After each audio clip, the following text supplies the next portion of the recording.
Uncle Bahram, मैं तो समझा था कि आप इस पैसे वैसे के चक्कर से बेनियाज होंगे। मियाँ वो तो है, मगर जेब भरी हो ना तो बंदा शेर की माफिक दिखाई देवे।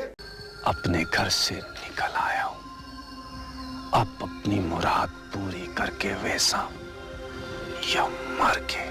नहीं जैसी, मेरे को यहां से जाकर सुकून नहीं मिलेगा।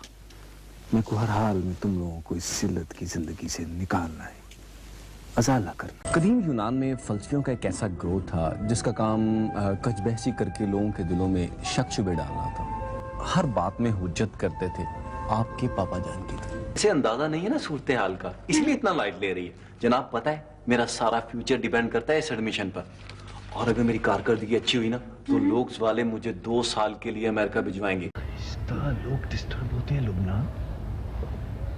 आधे से ज्यादा तो मुझे ही दाड़ रहे हैं तुम्हारे उस बुढ़े।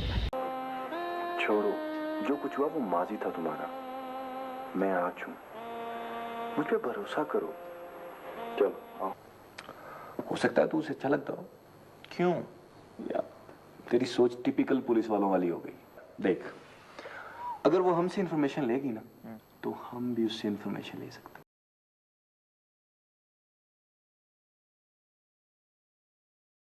मैं ये सोच रहा हूँ कि जिस लंबे चौड़े तख्त पर मलिक साहब तशरीफ रखते हैं, इसके पाए कितने बड़े बड़े हैं।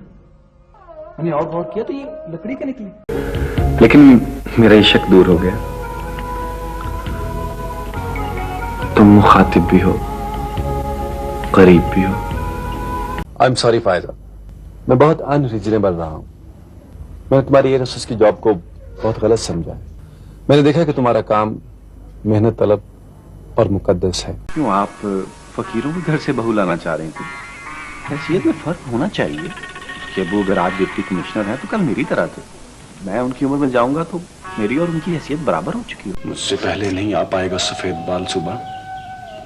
मेरी मोहब्बत कमजोर ही सही, पर बुढ़ापे जितनी कमजोर नहीं है। हाँ sir, she is not in love with me sir. मैं हो जाना चाहता हूँ सर। मैं खुद यही सोचता हूँ कि मैं इतना बेख्तियार क्यों हूं। मेरा जिस्म मेरा नहीं, मेरी रूह मेरी नहीं। अब्बा ने कौन सा ठीक हो है, बुढ़ापे का रोग है, पैसे का उजाड़। अब तू चल रही है या किसी और को ले जाऊं? कैसी दुनिया है ये, एक तरफ इतना भरा पेट और दूसरी तरफ इतना खाली पेट। किसी बीमार को जिंदा रहने के लिए दवा नहीं मिलती। पागल क्या कर देंगी, पागल हो चुका हूं। गांव में सैलाब आया, उसमें डूब गए, जो बचे थे वो बाहर चले गए। मैं अपनी आंखें यहाँ छोड़ के जा रहा हूँ तो कराची मुझे खाक नजर आएगा। सारे सब मौसम, चांदनी रातें, सब कुछ तो यहाँ रह जाएगा। मैंने ना अपनी होने वाली बीवी को ना बालकनी से गिरा कर मार दिया। यूं लगता है डैडी, जैसे मैं और आप दो ऐसे अजनबी हैं जो किसी डूब जाने वाले जहाज से बचने के लिए हैं। एक दूसरे के कुछ नहीं लगते।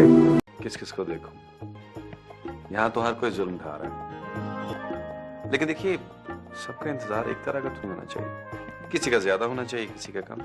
मुझे मजमे में तकरीर करने का कोई शौक नहीं, सिर्फ बात करनी थी, और बात करने के लिए एक साथी काफी होता।